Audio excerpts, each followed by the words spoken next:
Alrighty guys, what's going on? My name is Garen Belmont. How y'all doing today? So in today's video I wanted to talk about the September dev live stream that happened a few days ago. I think it was on Friday if I'm not mistaken. Usually they do them on Thursday, but this time around they did it on Friday because of Tokyo Game Show. So when the live stream initially started, they were actually at Tokyo Game Show, so we saw the really awesome looking displays that they had, and we also saw 3 cosplayers, one as Ultimate Bunny, the other was Ultimate Luna, and then the final cosplayer was as Bayonetta, to kind of go with the fact that we are going to be getting the Bayonetta collaboration. I did make a video talking about how I felt about the Bayonetta collaboration, so if you want to watch that video, at the very end of the video, I usually have a card that will send you to the last video that I uploaded. So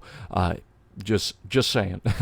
But anyway, so let's talk about the September dev live stream. Now, there was a lot that the developers showed off, and I also have just kind of a lot of opinions that I wanted to give. So without further ado, I don't want to take up too much of you guys' time. Sorry, I'm still kind of a little woke up not too long ago, so I'm still a little But anyway, so first of all, let's talk about the 2 new swords that are going to be coming with the October update.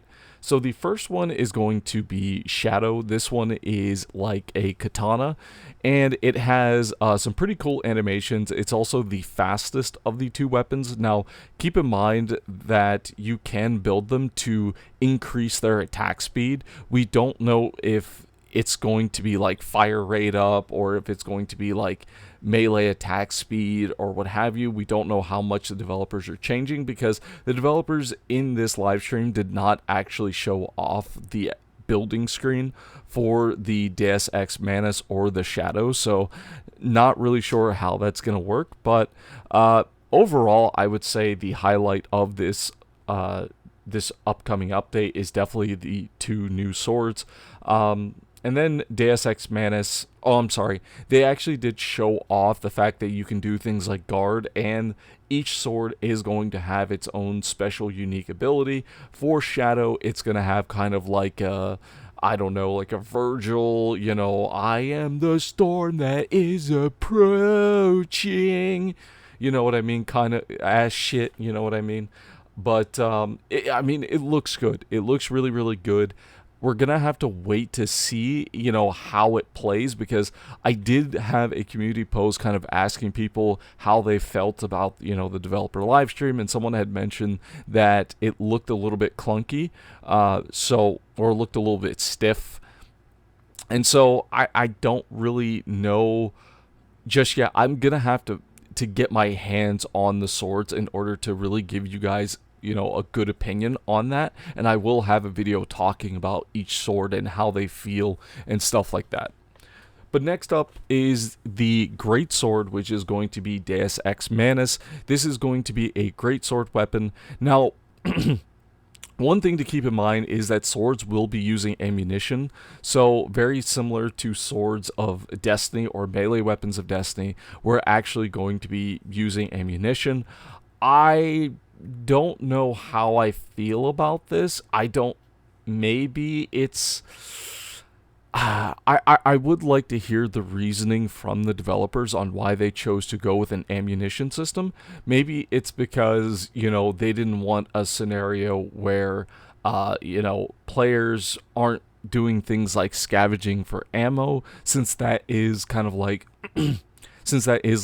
a part of the game, is kind of like, shooting your bullets and, losing ammunition and then picking it back up.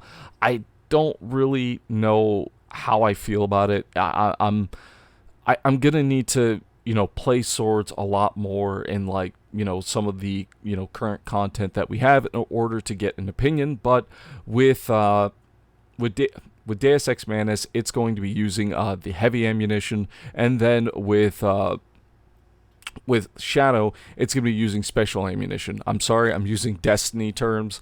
I've always used Destiny terms when it comes to TFD ammunition type, so I apologize. But basically, Shadow's going to be using the yellow ammunition, or sorry, the green ammunition type, and then Deus Ex Manus is going to be using the purple. So they showed off Deus Ex Manus as a great sword. It's heavy swinging, limited ammunition. Its main purpose was to do like a bunch of single target damage in a, at once, or I don't want to say at once, but it was meant to be used just like every other heavy ammo weapon. So I'm not really a big fan of the whole ammunition type, but again, it's one of those things where I have to really get my hands on it just to see, how it plays and whatnot. But of course, because we have Descendants like Glay that has infinite ammo, she will be able to use the Deus Ex Manus a lot more frequently and probably as like a main weapon compared to other Descendants in the game. So the next thing they showed off was the external component set. The external component set is going to synergize with melee weapons, so if you're going to be running a melee build using, one of the two new swords, we are getting a third sword with November 6th update, so keep that in mind. But if you want to do like a melee weapon build, this is probably going to be the external component set that you're going to be using.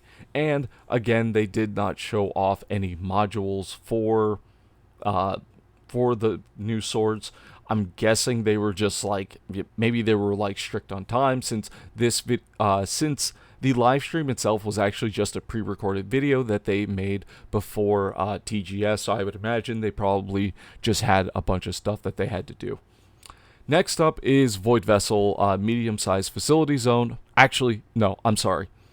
They did show off the new Transcendent weapon skins that are going to be coming for the two new swords. So the only ones that we're going to have are the two new swords, and I have to say they look really, really good. The difference between a Transcendent weapon skin and an Ultimate weapon skin is that Transcendent is going to change the VFX as well as the sound effects of whichever weapon you put the skin on. Now, let's talk about the controversial part. It's how you acquire these skins. So what the developers are doing is they are adding another battle pass. This battle pass is going to, if I'm not mistaken, 30 tiers, and it's going to cost you 1,000 caliber to get the premium version. Now, within this new battle pass, you are going to get some free stuff such as crystallization catalyst. You'll also be able to get both sword weapons completely free at least once, but if you do want the Transcendent weapon skins, you are going to have to pay 1,000 caliber. What's 1,000 caliber? It's been a bit. Was it $20? So it's $20 for the battle pass. I'm not a big fan of this. I think a lot of us are in agreement that this feels scummy. It feels like a massive kick in the dick considering how the state of the game has been, where it feels like when it comes to content, this is the part that's been very lackluster, but the developers have been putting all of their the developers have been doing a really good job when it comes to skins and cosmetics and stuff like that. But when it comes to actual content and stuff like that, this is, where the game this is where we feel like we've been getting the short end of the stick. And so the fact that we got the Nier Automata collaboration, which felt like just a massive cash grab, and it was just very expensive. And then on top of that, we're getting this new battle pass. I don't know how often we're going to be getting these like second battle passes, but it just feels like the developers are kind of trying to milk as much money out of us as possible. Now, you could make the argument that, these are cosmetics and, you don't have to buy them, but it's not about, the option of, you can or you can't. It's about the principle. It's about the fact that, the game is not in a good state right now. And the fact that they're just attaching more costs and more things that we can buy in the game, it just feels like a kick in the dick. And I'm not a big fan of this sword pass in the slightest. Originally, when I saw it, it wasn't a big issue for me. But the more I thought about it within, the past couple of days, the more I thought, this just feels this just kind of feels scummy. So I was not a big fan of that. I feel like if you are going to have the sword pass, and if it's only going to have 30 tiers, I feel like it should be cheaper. But I know some people are going to make the argument, well, it comes with the Transcendent skins, and the Transcendent skins take a lot more work than, other cosmetics in the game. So, I mean, it is what it is. I can't really tell the developers, hey, don't add that. It's not good, but they're gonna add it. So I'm gonna move on now. That's just how I feel about the sword pass. Next up is going to be Void Vessel Facility Zone. It's the same thing as other Void Vessel, just bigger, a lot bigger. You'll be able to. There are sections in Void Vessel or the new Void Vessel, where you'll be able to ride your hover bike. There's going to be a normal and hard mode. It's going to also have a new final boss that is going to be like a melee final boss, so he's going to use like swords and stuff. I'll be honest with you, looking at the boss from the gameplay footage that they showed, he looked pretty bad, to be honest with you. He looked not very good. Like, I think Dread Armor final boss of original Void Vessel was a lot better. He looked a lot cooler, and I liked what the developers were trying to do. Honestly, I actually just like what the developers did with Dread Armor in Void Vessel, because if during that period of time we didn't have things like weapon cores, we didn't have arcade tuning, so we were a lot weaker than we are now. So yeah, I thought the new Void Vessel Zone looked good, but one thing to take into consideration is the fact that it's still just farming content. So once you get everything that you need, you're probably never going to go back here again, because regular Void Vessel is probably still the best area to farm crystallization catalyst materials. The developers did say, because this is Void Vessel, there will be crates, so you will get decrypted keys at the end of each run, so keep that in mind. Next up, let's talk about the new trigger modules. I'll be honest with you, I forgot to write them down in my notes, but we're going to be getting 3 new trigger modules. The first one is Something Fortress. It's going to resonate with Descendants like Kyle and Ajax, who have barrier skills, and basically what it does is every time an enemy hits your barrier, it will put a bullet, I don't know if it's into the magazine or into the reserves, because when the developers showed it off, they showed it off with Deus Ex Manus, which it actually showed off Deus Ex Manus getting some ammunition, so you could possibly run like a Kyle or an Ajax just sword only build, which was pretty cool. The next one was I can't remember the name of it, but they showed it off with Blair, and this one was kind of like anytime you're using like some kind of channeling skill. So they showed it off with one of Blair's new Transcendent modules that he got with his ultimate release. It's the one where when you press your first ability, it leaves behind a trail of fire. They showed it off with that. They showed it off with the third ability, which counts as a channeling skill, and what it does is it's kind of like it does multiple instances of damage. Think of it almost like multi-shot on your abilities in a way, but when they showed it off, it wasn't doing as much damage as, say, Power Beyond. So they did a couple of tests. They kind of showed it off. It seems like they were trying to hope that this was going to be matching or be around the same damage as Power Beyond, but when they did the test, it seemed like it was doing less damage. So who knows, maybe we might get some tweaks to that when the update comes out. So overall, pretty I think at that point I would still rather use Power Beyond or what have you. Next up is going to be, what is it? The next trigger module, I'm sorry.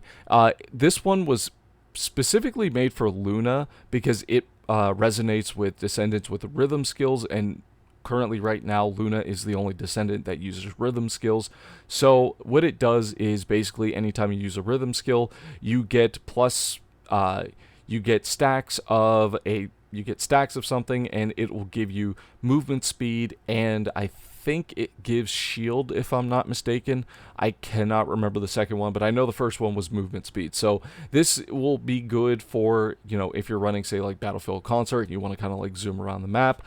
This will be a great way to do that. Next up, they showed off the new Void Abyss Intercept battle. They showed off Lava Citadel. I have to say, he looked awesome. I think one thing, if I could say one thing that I absolutely have enjoyed about this game, has been Void Abyss. I think since the launch of Void Abyss, it's been the consistent thing that I think that has been really good. Now, I will be making a video talking about some changes I would make to Void Abyss, but overall, Lava Citadel looked really, really good. I think after Decimator, when they started kind of tackling like, hey, Serena is clearing these bosses in no time at all, let's kind of do something about that, and they actually started making these bosses fun.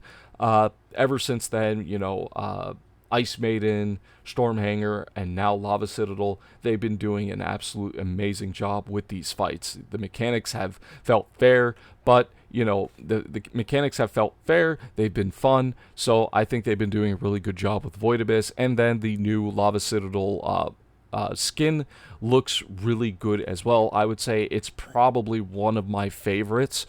It's bulky, it's big, it's armored to kind of go with the fact that Lava Citadel is a turtle, and when they showed it off on SCMO, it kind of reminded me of Ninja Turtles, which was funny because I think it was the producer that had mentioned something about that as well. So next up is going to be the release of a new Axiom Field Colossus. This is going to be Executioner. I'll be honest with you, I think I've only ever done maybe like one of the Axiom Field Colossus. I just so happened to be next to a guy who was doing it, so I was like, okay, I'll do it as well. And so I did it, and I mean, it was... I don't really see the purpose of it, to be honest with you. Axiom Field Colossus don't really serve any purpose other than being another way for you to get trigger modules, but it's like, because these bosses like have just like so much health, it's like hard to get them done in a reasonable amount of time before the timer runs out, if I remember correctly. But I mean, even if it's still just not really that worth it, in my opinion. But if you did like doing the Field Colossi, then Executioner is going to be added into Axiom Fields. They also showed off some new skins, and they showed off some balancing as well. I think the big one that they showed off was Kyle.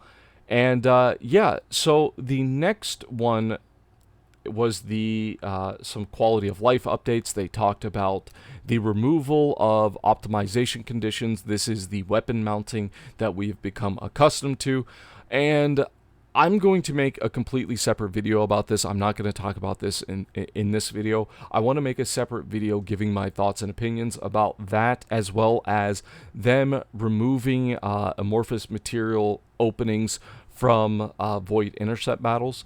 I'm going to give you guys my opinions of that in a completely separate video, so stay tuned for that.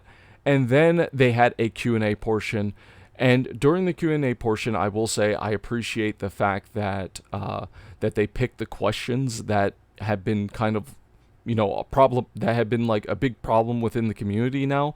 So they talked about Descendant balancing, and then they also talked about endgame content.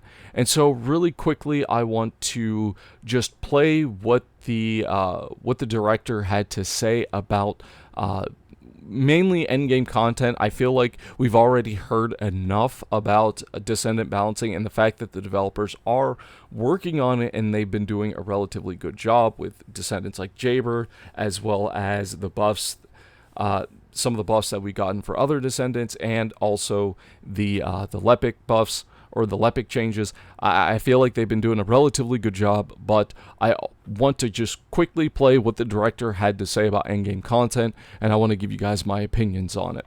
Are becoming incredibly powerful and continue to grow stronger, but we're not sure what they're growing stronger for. Are more challenging content additions planned? 네, 좋은 질문이라고 생각을 합니다. 네, 게임의 루프에서 지금 두 가지가 더 보강되어야 된다고 생각하는데요. 한 가지는 다른 플레이어와 차별화할 수 있는 성장이고, 다른 한 가지는 말씀하신 어려운 난이도의 콘텐츠, 그러니까 엔드 콘텐츠입니다. I think that is a good question. I believe two things are missing from the game's loop. So one is growth that allows differentiation from other players, and other is the challenging difficulty content that I mentioned and game content. 네, 먼저 차별화된 성장은 11월에 추가될 성각자 모듈로 만들어갈 예정이고요. 11월, 12월에 추가될 던전이 더 어려운 던전의 역할을 하기는 하지만 파밍처이기 때문에 궁극의 엔드 콘텐츠는 아닙니다. 그래서 내년도 상반기에 가장 중요한 목표를 엔드 콘텐츠로 보고 있습니다. First, we plan to implement differentiated growth through the ancestor modules, which are scheduled for November. And the dungeons added in the November and December update, they will serve as more challenging dungeons. But since they are just farming grounds, they aren't the ultimate endgame content. 하지만 계승자 밸런스가 비대칭인 상태에서 추가된 엔드 컨텐츠는 특정 계승자에게만 유리한 그런 컨텐츠가 될 것이기 때문에 그 전에 계승자 밸런스를 안정화시키는 것을 우선 목표로 삼고 있습니다. So one part I forgot to say is that our most important goal for the first half of next year is endgame content. However, adding endgame content while the overall Descendant balance remains asymmetrical would favor only certain Descendants. So therefore, our goal before that is to stabilize the overall balance. Yes, so thank you for the answer for that. Third question. So I just want to say that I appreciate the developers and, all the hard work that they have been putting into the game. I mean, as much as we like to sit here and get mad about this thing, that thing, and the other thing, I would imagine that game development, is not easy. And there's a lot of things and a lot of probably internal stuff and discussions and conversations that they have that we don't know about. But I want to say one thing. This issue of Descendant balancing was caused by you, the developers.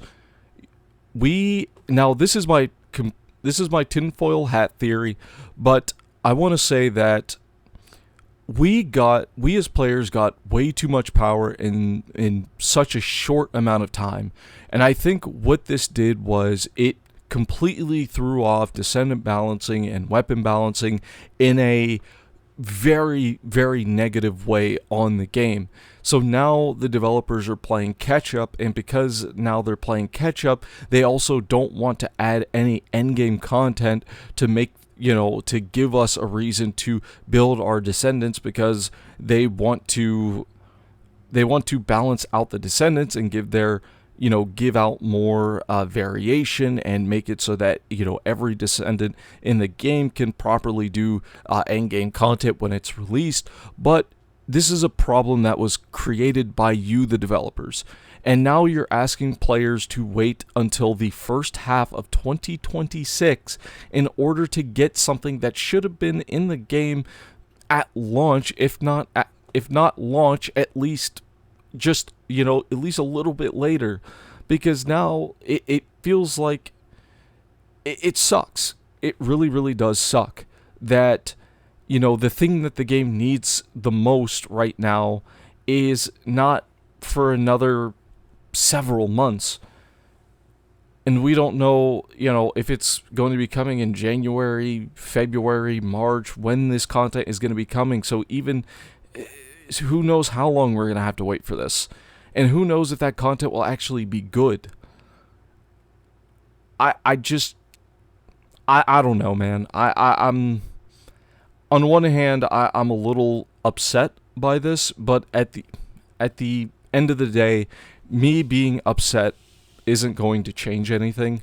The most I can do as a player, as a content creator, is to just voice my opinions, voice my concerns in a constructive manner as best as I possibly can. Sometimes I get a little crazy, but for the most part, I've been trying my best to keep everything relatively, tame compared to, again, my invasion missions video where I kind of just went off the deep end. But yeah, so that was the September live stream, me just kind of going over my thoughts and opinions about it. Overall, it was decent. I would say it was good. It's not a lot of things that we didn't want to hear, but there also is a lot of cool things that are going to be coming with this update, such as the new weapon type, such as Lava Citadel. So I think those, for me, are going to be the two highlights. And then also, we're coming close on November 6th, which is actually going to be Season 3, Episode 2. So it's actually going to be adding a lot of new content, such as a new Descendant, which is going to be Captain Harris. We're also going to be getting the third weapon type, which is awesome. It's going to be kind of like a beam saber or a lightsaber type weapon, which is really cool. And then I would imagine I think the developer said that we're also going to be getting a new dungeon that is going to be coming in on November 6th, but again, this dungeon is going to be challenging, but it's going to be farming grounds, not endgame content. But we'll talk about that once we get to that point, once we get to the October dev stream. So with that being said, guys, let me know how you guys felt about the live stream, and let me know how you guys feel about the content that's going to be coming out with the October 1st update. My name is Garen Belmont, and I will see you guys in the next video. Bye-bye.